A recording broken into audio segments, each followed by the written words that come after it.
Will there be an agreement between the Chicago Blackhawks and defenseman Wyatt Kaiser before training camp kicks off? The Chicago Blackhawks' Wyatt Kaiser showcased a transformation upon his return from the Rockford IceHogs toward the end of last season. In the final 22 games, he made a noticeable impact on the ice, a development that aligns with both his and the Blackhawks' expectations, echoing the impressive performances he displayed during the 2023 Prospect Showcase. This wasn't merely an adjustment in his on-ice abilities. It marked a significant shift in his mindset as well. I'd say, I'm just skating again like I can, instead of me trying to do things. Just a lot of different voices, Kaiser shared back in March. He elaborated, "It's a return to my game, where it's all about skating, making plays and controlling the puck. I think I've been getting back to that mentality.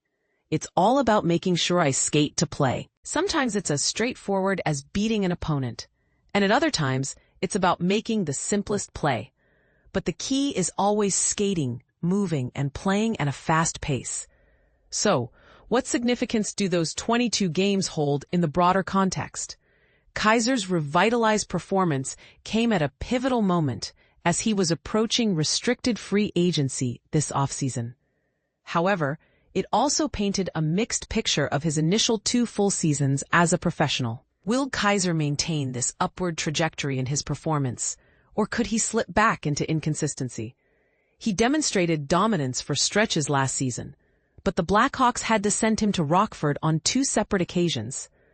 The negotiations for a new contract between Kaiser and his agent have been ongoing for about a month. As of Monday afternoon, an agreement had not yet been reached. Although the 23-year-old Kaiser has been actively participating in informal captain practices in Chicago, he won't be able to attend the Blackhawks' medical evaluations slated for Wednesday unless a contract is finalized.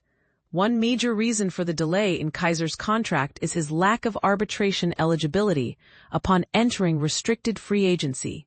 Had he been eligible, the resolution of his contract might have been expedited.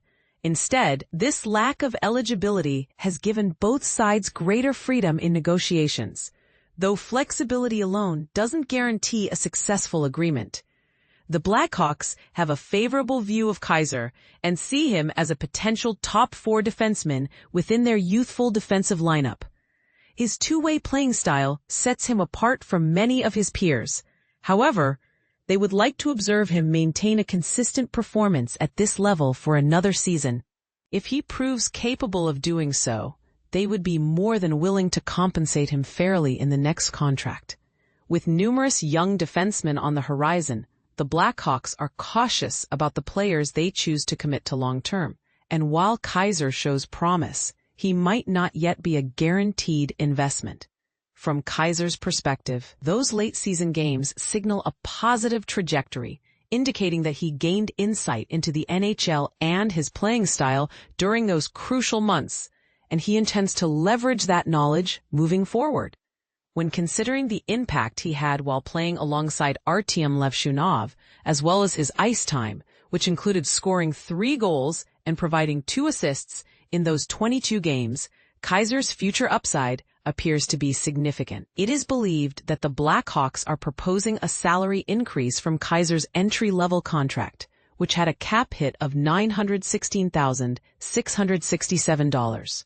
However, this offer does not seem to meet the expectations Kaiser and his camp hold. As the clock ticks down to the start of training camp, both sides remain hopeful for a resolution.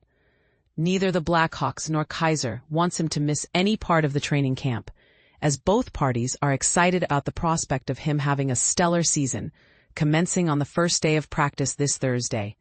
Will they reach a resolution in time? Only time will tell.